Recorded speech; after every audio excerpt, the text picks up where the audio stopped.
Hi, I just want to share something that happened just now on the back of what happened yesterday with regards to the channeling. And when I described about the occult and magic and things like that, and this also has to do with Nephilim, and I mean the phenomenon is essentially a hive AI hive consciousness that constitutes greys, mantis beings, mantids, Nephilim, watchers, Baal, Ahriman, Lucifer. Okay, all these beings are sort of nestled in this AI high consciousness, or emanations of it, and I have had a tremendous issue with Nephilim trying to seduce me on the astral plane. Okay, and I know that this sounds very biblical. I mean, you know, there's truth, I think, in that account in the Bible about Nephilim, or is it in the Bible? Is it? Forgive me. Do you know, I'm not a biblical scholar. Okay, I'm not a Christian or anything, but I know that they are mentioned. You know, I know that there is a story about Nephilim. You know, hybridizing essentially with human beings. And so my experience of that is that they are not physical beings, or weren't physical beings. I would be surprised if there were physical beings called Nephilim on this planet. My feeling is that they are non-astral entities and they're non-physical beings. I could be wildly wrong about this, okay? And I'm happy to be wrong. I'm happy to be wrong, okay? If it's true, maybe there were giant beings on this planet. I don't know. But my sense is, and I'll tell you what I think has happened, is that over the course of history, we've channeled these beings, okay? We've channeled them. A lot of the accounts that you hear of, like a lot of the murals and like even biblical stories, things like that, a lot of it is channeled material. A lot of it is channeled. And I think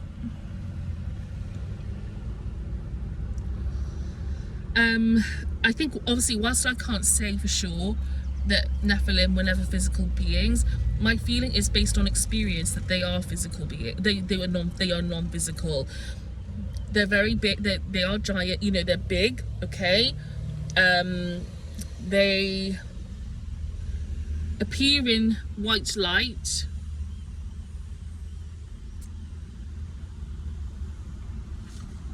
Sorry. They appear in white light.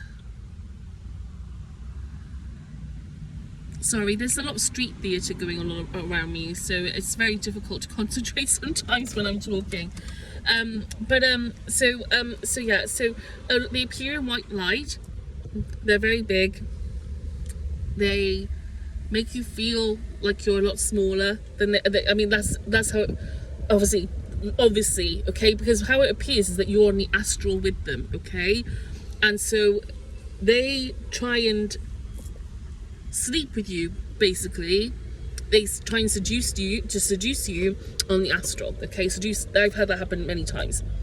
The problem is they doppelgang people who you might, and I'm just going to be honest with you because people deserve to know this, they doppelgang people who you might be attracted to, okay. They doppelgang those people, and they try and seduce you, and by doing that they try and merge with you energetically, so that they can merge with your consciousness more, so they can siphon your energy, your sexual energy, all other types of things. Basically, they try and hybridize with you through that sort of through in that way, okay. It gives them, again, I can't tell you exactly, you know, why they do this, okay. What I can tell you is that basically there's something about the entanglement aspect. There's something about the entanglement aspect, okay, that is very, again, it's not like it has a bigger purpose per se.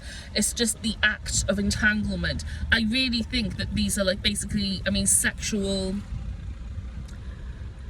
I don't believe in demons, but sexual parasites, and they try and hybridize, they try and merge with you. And I had that happen just now again, where one of these beings was trying to doppelgang, and not necessarily Nephilim, but certainly could have been a watcher, because watchers have been around me lots and lots. Okay, they are astral beings, but they I had something happen just now where there was a representation, a doppelganger of somebody, again, I know, okay, and they tried to, again, seduce me, and no sooner did that happen, and it's hard because my consciousness is open. It's really hard sometimes, and because other people's consciousnesses in a situation are also quite open, it's really hard for me sometimes. It's hard to just determine sometimes who is coming through to you genuinely and who isn't, although that's getting easier to decide. But so basically this entity, came in, and again, it's all about sex, it's all about seducing, it's all about all that, trying to get that energy, that lustful energy out of you. And they tried to do that. And no sooner did they try to do that than I started to feel bad. I started to feel like I had attachments in me, psychic attachments, leeching on me. Like I'm trying to clear my chakras right now. And it's an ongoing thing. I have to do this all the time, okay? I have to do it all the time. Like I have to constantly filter things out.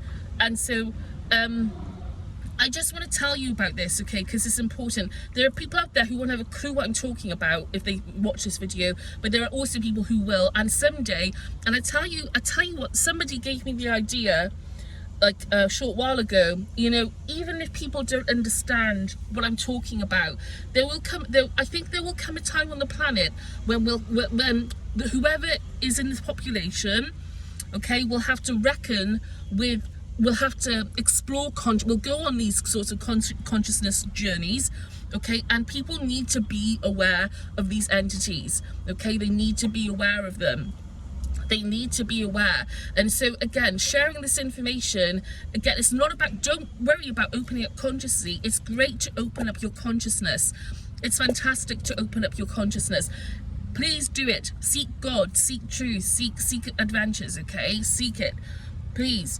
But don't let it put you off. But what I worry about, again, is, and I just want to say it because it's just something to be mindful of, you have to use your discernment when you start exploring these things, okay? And you need to have your guard up, you need to be spiritually, you need to do some inner work, shed some of the karmic baggage you might be carrying around, so to speak.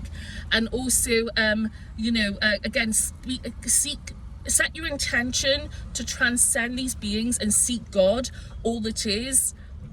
Set your intention to sort of jump over them, okay? Because we can, and we do. But just if you do start exploring consciousness, don't think that just because they're the first beings you see, like Greys, Nephilim, all this sort of thing, just because you see things like that, don't accept it as like that's the ceiling on our reality. Don't fall into that trap, because a lot of people on this planet have fallen into that trap, and unfortunately it's got us where we are. Okay, unfortunately, it's got us into a position where, kids are being abused left, right and centre. There's human trafficking, we've got this Epstein situation, we've got all these things going on. It's nobody's fault. Like I said, I'm not saying this to be condemnatory, but I'm just thinking ahead, because someone said to me, what would you say to, future, like your nieces or your nieces and nephews? What would you say to like people, younger generations coming up and, who are getting into this stuff? And I would say you've got to use your discernment. Use your discernment, but set your intention to go transcend these beings. Don't think of them as a ceiling on this reality. Don't fall into that trap of thinking they're a ceiling on this reality. Don't be scared of them. They do not call the shots. They want you to think they call the shots. That's the trap, and don't fall for it, okay? Don't fall for that trap.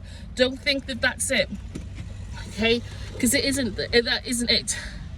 Again, thought is a very compelling thing, and it's a trap. It also weaves a lot of traps and causes a lot of suffering to people. And this is another thing I want to go into, okay? It's not people's fault, and I'm not saying I know better than anyone else when I say this, okay? Because everything serves, and everything has a purpose, and everything has a story behind it, and that's great. But again, and I'm hanging on again, my life is hanging in a balance all the time. So don't think just because I'm sitting here smiling into a camera that it's, that all is hunky-dory for me. I am on a knife edge all the time because of what's happening around me. You know, the targeting is crazy. So I'm telling you that we should use your discernment. Don't be scared. Don't let it put you off going further. Set your sights on God. Set your sights on God. Set your sights on, you know, or all it is, or source. Or what I mean is, like, don't look at them as like a gatekeeper. Don't look at them as like gods. Don't let them get into your head like that. Just think of them as like an aspect of this rule set. Okay, just think of them as like a feature of this rule set. Okay, like Tom Campbell would say. And lots of other people think that as well. Lots of other people know that. But as well, there seems to be like a sort of, something happened in the past where people sort of, because of their fear of God, a lot of people have a fear of God in the sense that they think of it as a religious God. God is not, of the Bible, is not God, okay? The God of the Bible is Yahweh, okay? Yahweh, as far as I can tell, is possibly part of the phenomenon, okay, in some way. Yahweh is not God, okay? Yahweh is not God.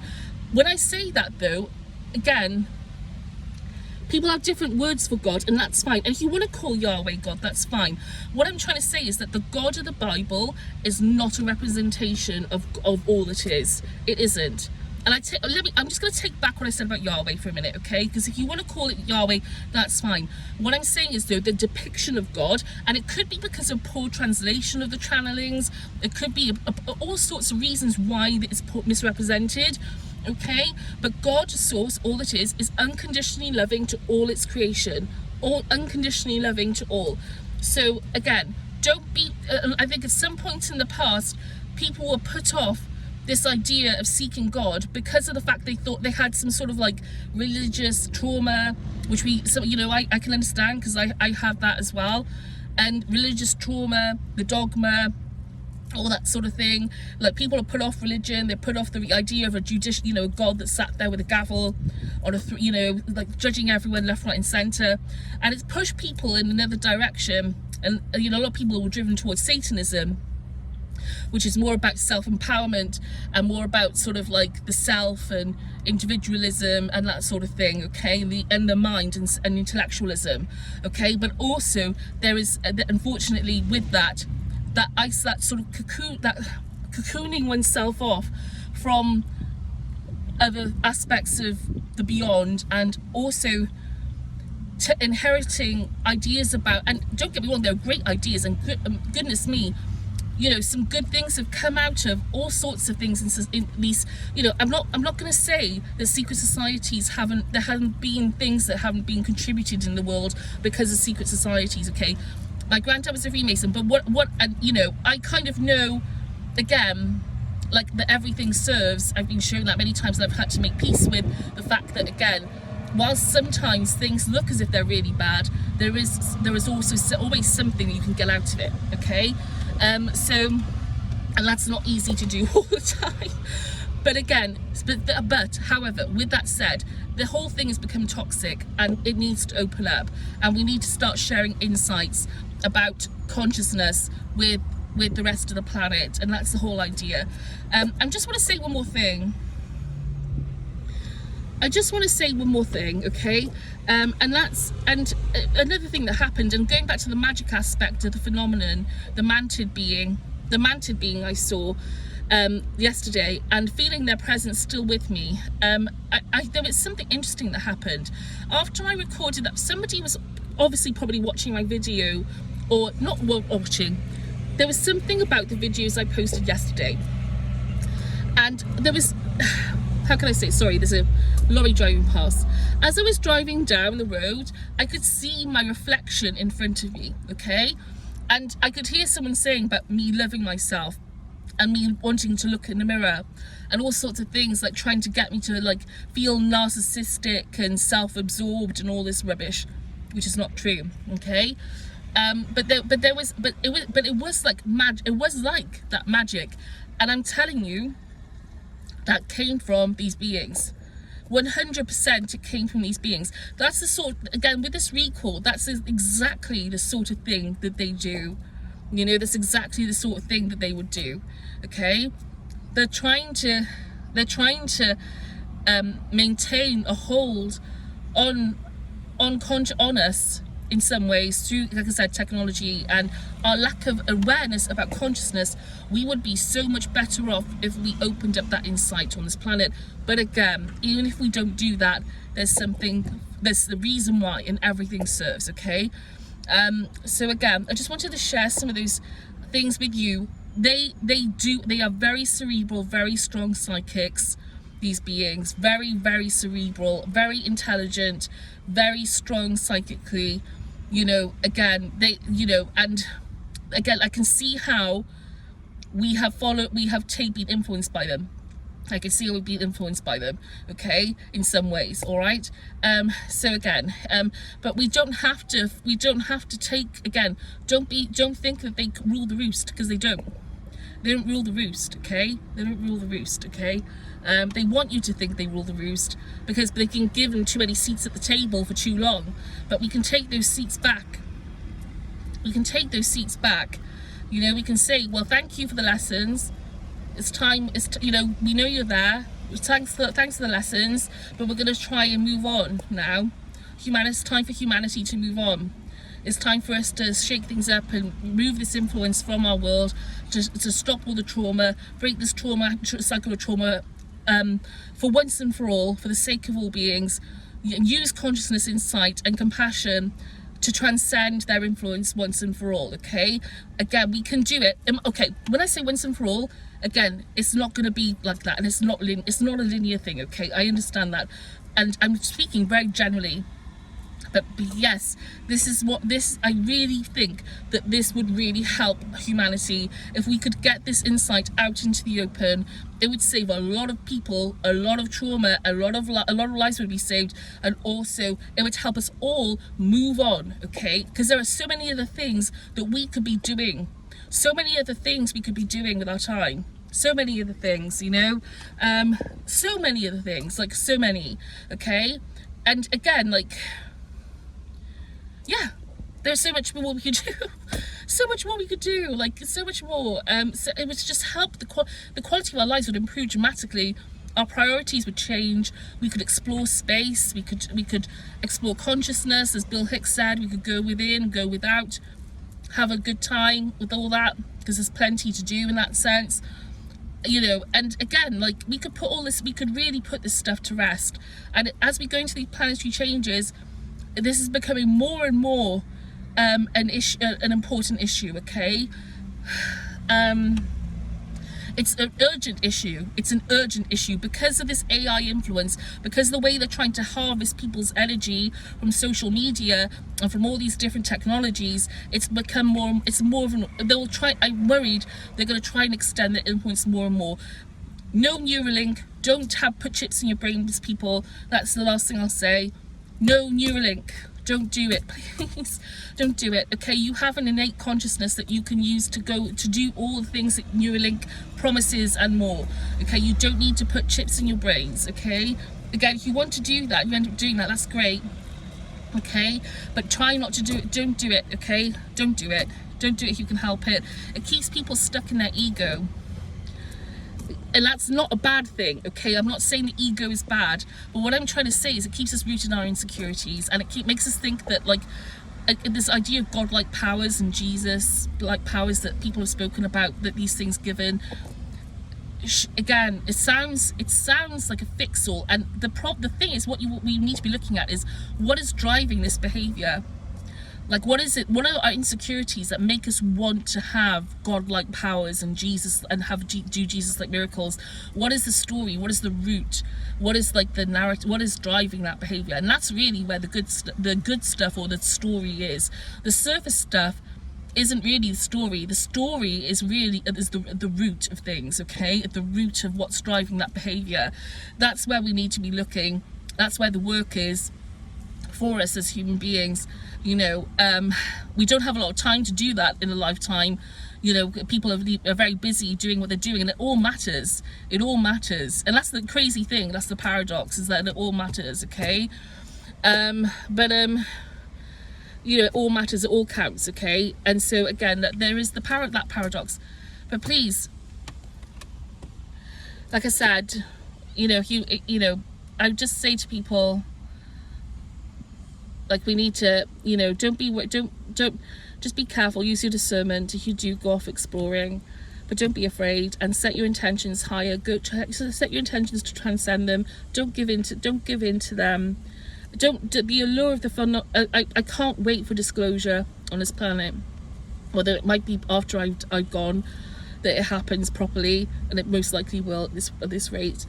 You know, but I can't. But I'll be cheering on from the other side, because you know, the phenomenon, you know, people's intrigue about it, and don't get me wrong, it is of course an area of great fascination, but the human cost of this fascination has done a lot, like has caused a lot of trauma and strife and conflict in our world.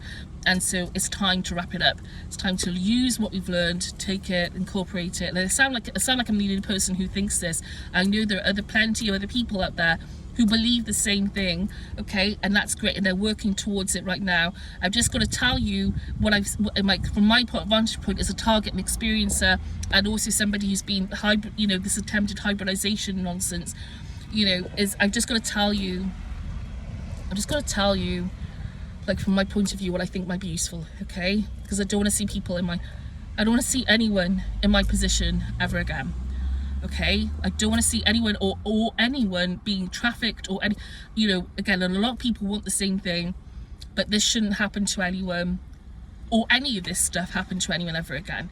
Okay, I don't want to come back here if I reincarnate, which I don't know, I'm not. If I come back here for another life, I pray to God I don't find this issue again, and I know a lot of people, like I said, feel the same way. So, you know. But hey ho, here we are, and let's just try and, you know, let's do something. Let's really take this opportunity, because we have been presented, like I said before, with this opportunity now, you know, with this Epstein issue and all this other stuff, planetary changes. It's all coalescing into like a perfect storm, and it's something that we need to look at properly, okay? And it's being presented to us because this is a time when we can address them. We can address them, okay? We can address them, okay, together, okay? All right, so thanks again for watching this video if you did, and all the best.